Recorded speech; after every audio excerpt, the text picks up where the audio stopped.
The phone buzzed against the pine table with a low insect murmur, a sound so out of place in the crushing silence of the Montana winter that it felt like a violation.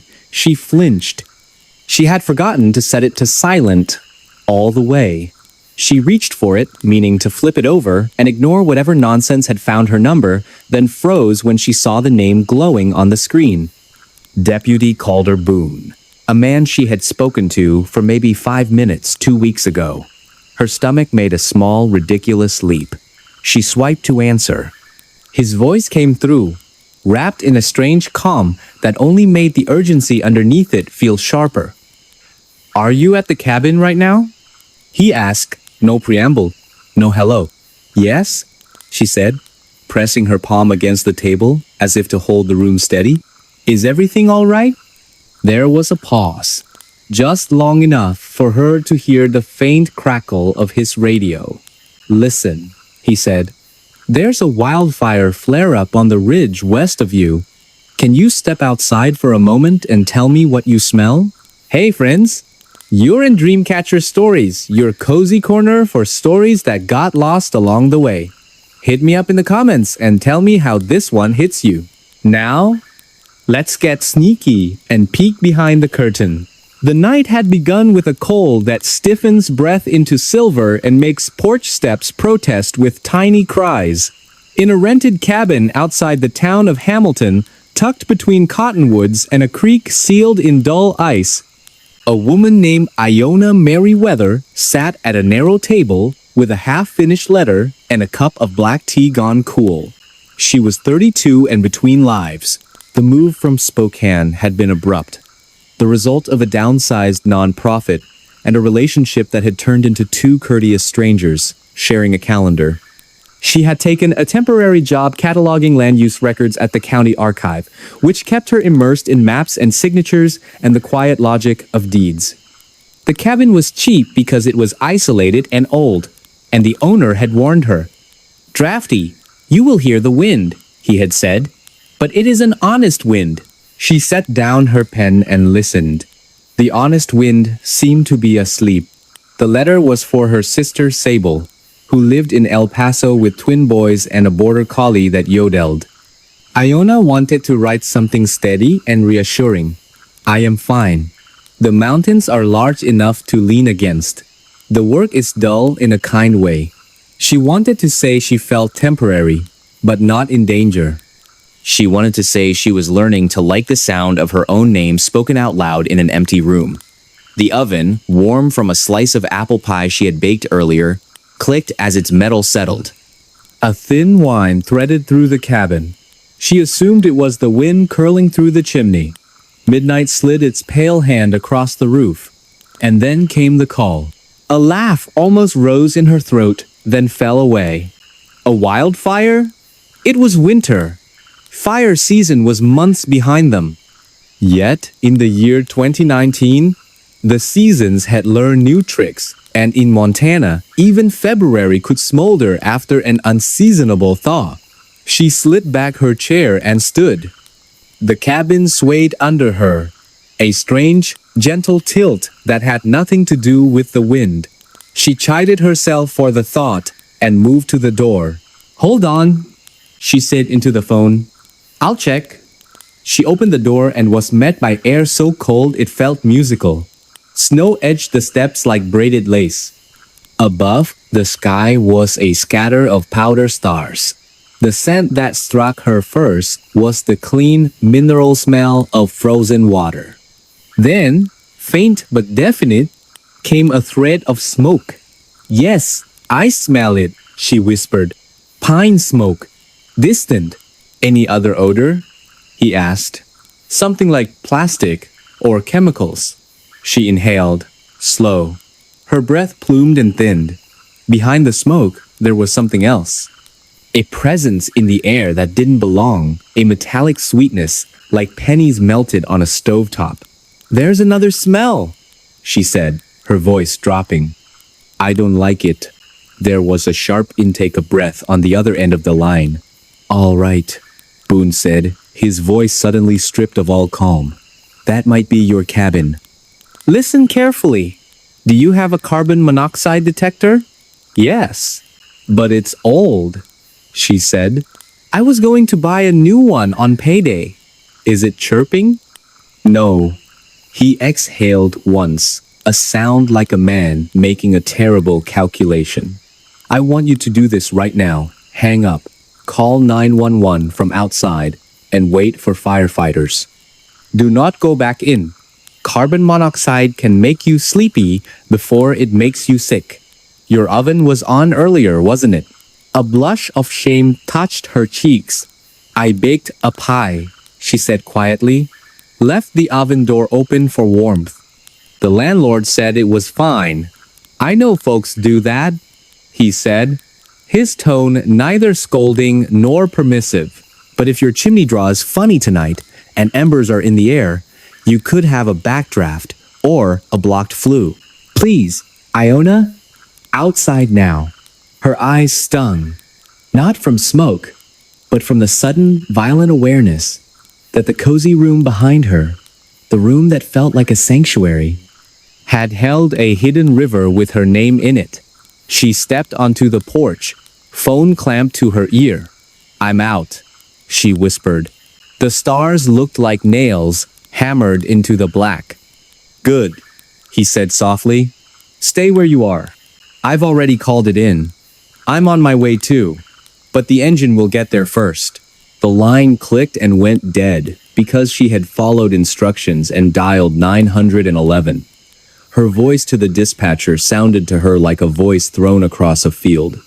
She gave the address, the landmarks, the description of the smoke smell, and the faint metallic sweet. The dispatcher told her help was coming from town. Stay out of the house. Stay on the line if you need to. She thanked the voice and ended the call because she wanted both hands free to hold the night. The cabin windows glowed with the mild gold of a lamp she had left on. The glow looked harmless, like kindness. She knew better now. She wrapped her scarf tighter and tucked her chin. In the creek bed, a fox moved along the ice with the poise of a thought. She tried to focus on that. She tried to focus on anything other than the what if that yawned at her feet like a ditch. Minutes passed. She could not count them and did not want to. In the distance came the small, urgent harmonies of a siren. She put her hand against the porch post and murmured, "Thank you," to whatever thread had led Boone to call at that precise slice of night. She imagined him in a squad truck, staring at a map, chewing the inside of his cheek, frowning at wind readings, dialing her number because something in his chest said, "Do it now." The engine turned into the drive with a bustle of light. Two firefighters stepped down, steam lifting from their mouths. Their names were embroidered over their heavy coats. R. J. Pickett. L. Havlar. They were both younger than she had expected. Their faces were intent without being hard. "You the caller?" asked Pickett. His eyes swept the cabin, then the sky. Iona nodded. "Carbon monoxide, maybe. I left the oven open earlier. I'm sorry." "No need to be sorry for calling," he said. "That's the right move." Avla, already shouldering a meter, asked where the detector was. "Kitchen," said Iona, feeling foolish as she pointed at the door, like it was an accusation. The firefighters slipped inside in a practice sequence, propped the door, and began. Cold air poured across Iona's ankles. She stood as if correctly placed by invisible tape. She heard one of the meters chirp, in a voice that did not sound frantic so much as serious. Pickett's voice called out a number that meant nothing, and everything, to her. Then came the scrape of a window sash, and the clatter of another. The cabin exhaled. After a long minute, both firefighters emerged and shut the door with a gentleness that surprised her. "You did the right thing," Pickett said. "Levels are high. Your flue is blocked." Looks like a little ember drifted down and lodged where it met some creosote. Then the wind did its strange dance. He paused. We found the detector on a shelf with the battery pulled halfway. Probably chirped at some point and got silenced. Happens. Iona blinked. I was there, at the table, she whispered. I felt sleepy. I thought it was just the hour. That's how it goes, Havler said. Soft asleep. Lucky, he called.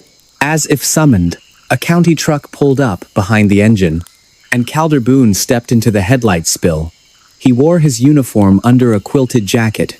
Snow salted his hairline. He nodded to the firefighters, then looked to Iona, his expression careful, as if any sudden kindness might tip her over. You all right? He asked. She nodded, then shook her head, then nodded again. I think so, she said. Thank you for calling. Thank you for not waiting for morning. I had your number from the archive, he said. We were going down a list of addresses. The wind maps were making me itchy. When I saw yours, I figured I'd check personally. Good thing I did. Her chest loosened in a jagged rush. For a moment, she could not speak. She wanted to tell him that her letter to Sable had been about learning to believe in small kindnesses. She wanted to tell him that his voice had carried a bridge to her. Instead, she said quietly, I'm going to make coffee for all of you when it's safe to go back in. Pickett smiled with his eyes. We won't say no, he said, but we'll need to air it out longer. We'll bring in a fan. We'll get your flue brush tomorrow too, and we'll swap that detector for a new one tonight. County keeps a few for moments like this. The fan roared like a plane trying to lift.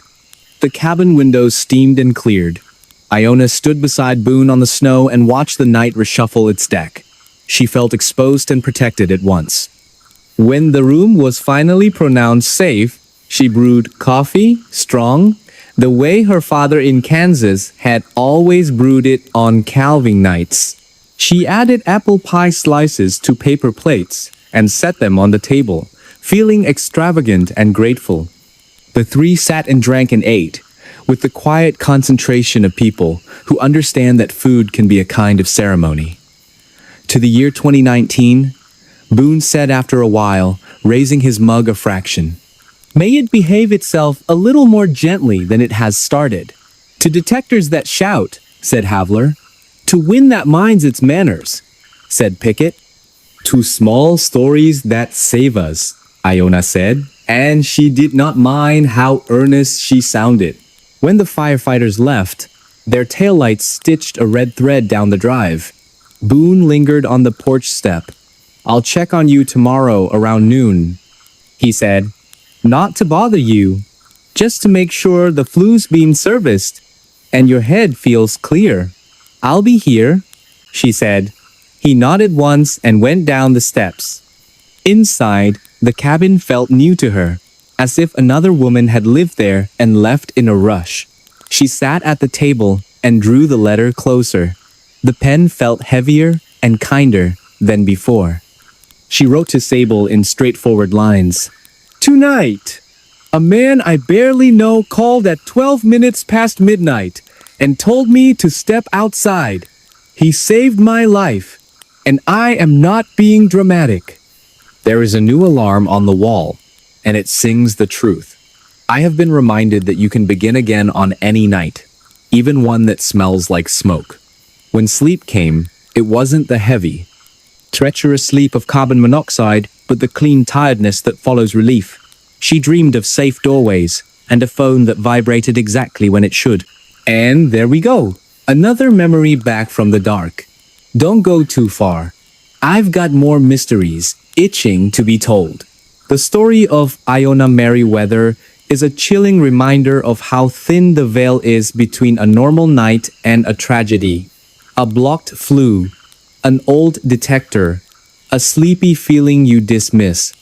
But it's also a story about the strange, unpredictable web of human connection. What do you think about the chain of small events that saved her life? A brief conversation at an archive, a deputy's gut feeling about a weather map? Let me know in the comments below.